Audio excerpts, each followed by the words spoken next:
Maureen Morehead. Maureen Morehead is our Kentucky Poet Laureate. She has published 3 collections of poetry: In a Yellow Room, Soulgrave Press, 1990; A Sense of Time Left, Larkspur Press, 2003; and The Melancholy Teacher, Soulgrave Press, Larkspur Press, 2010. A 4th book, Our Brothers' War, Soulgrave Press, 1993, with Pat Carr, is a collection of poems by Morehead and stories by Carr based on the lives of Kentucky women serving during the Civil War. A 5th book, Late August Blues, the Daylily poems, is forthcoming from Larkspur. In addition to the collections, individual poems have appeared in magazines including America, the American Poetry Review, the American Voice, the Black Warrior Review, California Quarterly, the Greensboro Review, the Iowa Review, the Kansas Quarterly, the Louisville Review, the Kentucky Poetry Review, Poet and Critic, and Poetry Magazine. Morehead's work is featured in the Kentucky Anthology, 200 Years of Writing in the Bluegrass State, University Press of Kentucky, 2005, and Conversations with Kentucky Writers 2, University Kentucky Press, 1999, and Kentucky Voices, a bicentennial celebration of Kentucky writing, Kentucky Arts Council, 1992. Her writings also appeared in Places Give Rise to Spirit Writers on Louisville, Publishers, Printers, 2000, and Savory Memories, University of Kentucky Press, 1998. She has won fellowships for her poetry from the Kentucky Arts Council and the Kentucky Foundation for Women. She is a member of the poetry faculty of Spalding University's brief residency MFA program in writing. For the past year, Maureen has traveled across the Commonwealth, sharing her writing and her love of poetry at the beginnings of her 2nd year as Kentucky's Poet Laureate. I know Maureen will continue to be an excellent ambassador for the literary arts. Maureen.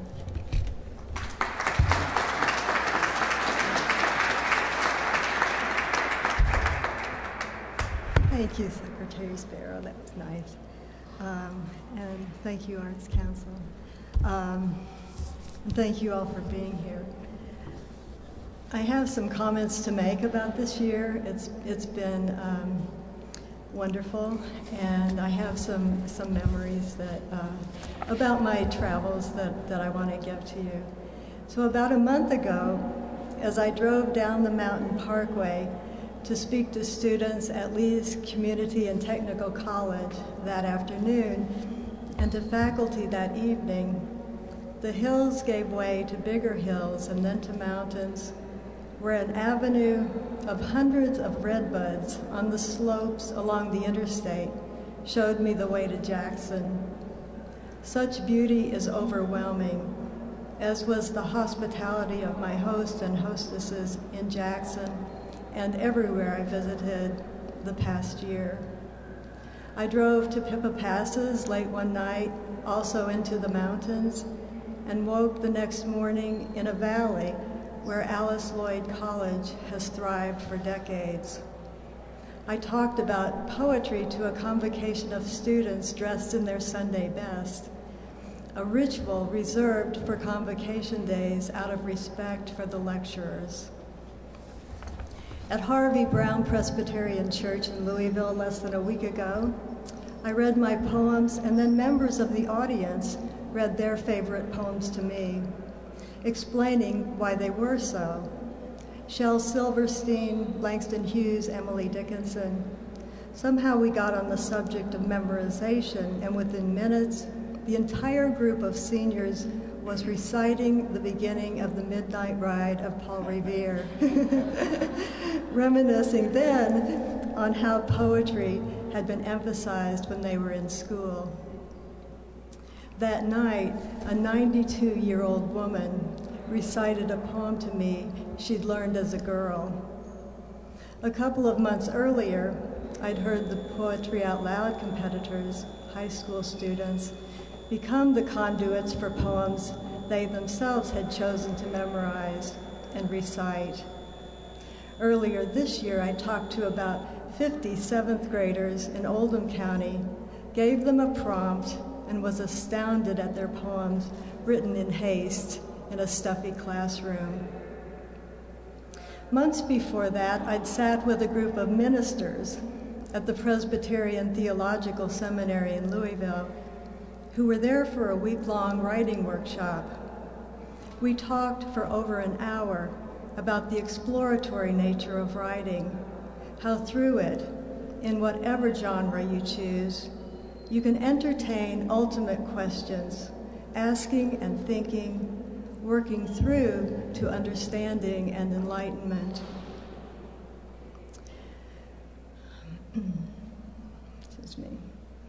In Millersburg, just outside of Lexington, I read and discussed my poems at the 5th Street Cafe, owned by a couple who are masters at encouraging the arts in their community.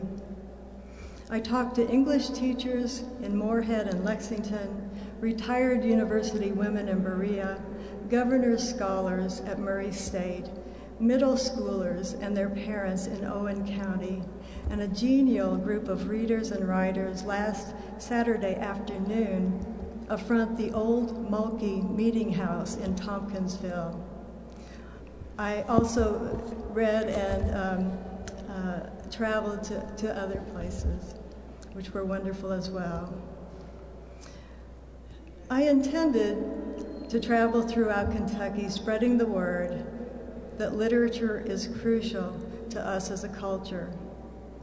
Instead, I witnessed many Kentuckians who already know the value of the literary arts and who proudly shared their devotion.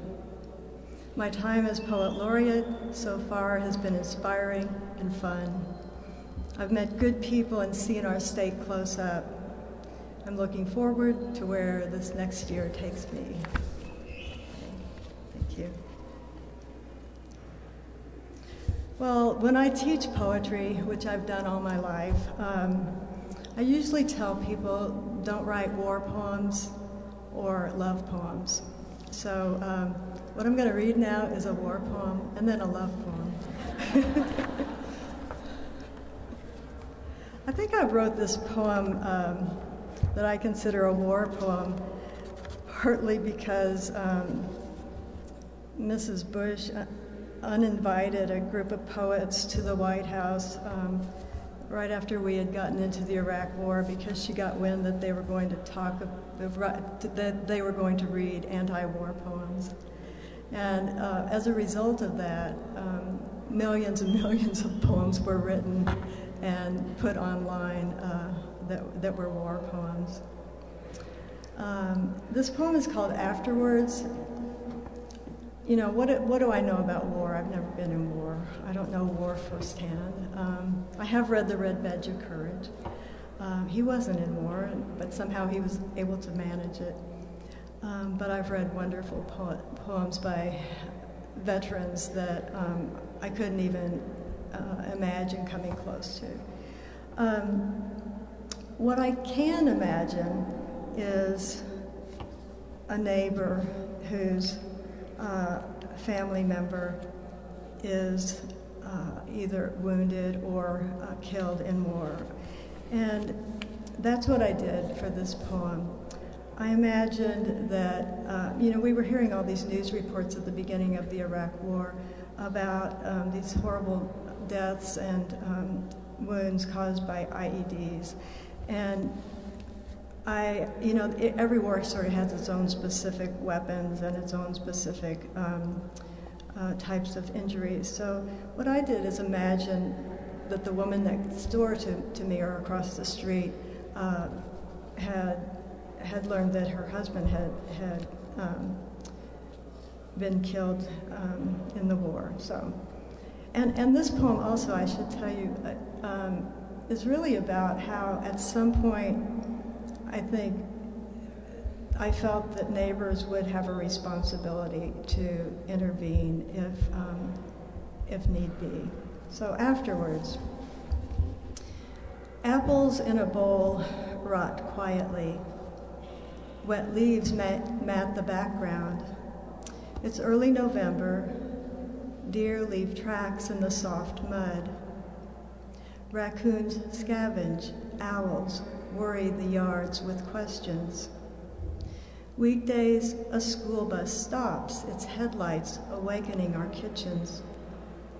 Sometimes children wait at the ends of their driveways with books and lunches, mothers in the lights of the doorways. But what happens that is difficult to talk about happens behind closed bedroom windows. A woman, for example, retracing her husband's race across the desert, his steps into the palace, an elbow here, a bit of bone to hold his head up there. September is October is Saturday morning. Suddenly, red buds appear on the red maples. An early bird mows his lawn.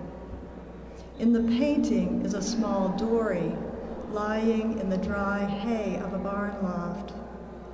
Who was it struck the wrong note, muting the bright tinnitus of day?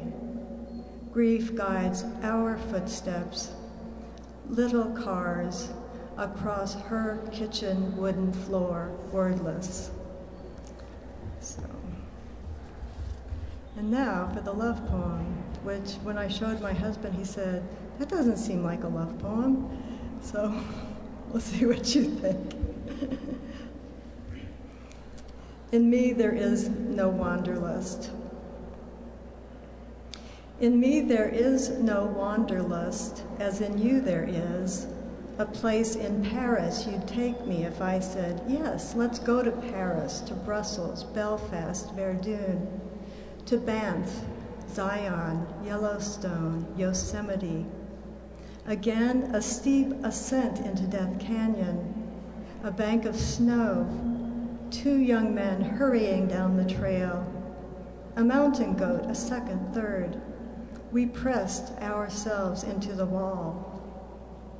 What happens to us, to me, when the memory of this first day of the new year, of this house we raised from dirt to sky, when our trees, these windows, this upholstery I chose for our comfortable chairs, this oak table, that promise to be impossibly kind, these words fall back to dirt. Past the year we sped down the Watterson Expressway in our ill-built cars, to the room, cell, den, it was a cell, to the rainy day the 2 of us stood before Father Flynn, pledging with skittish hearts a life of trekking close to home.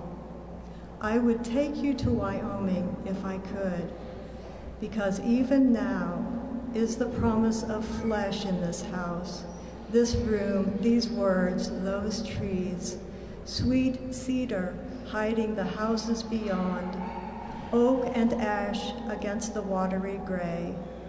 Branches I can't see their crowns, the fans of their arms, framed as they are by the trio of windows and the full glass door. Thank you.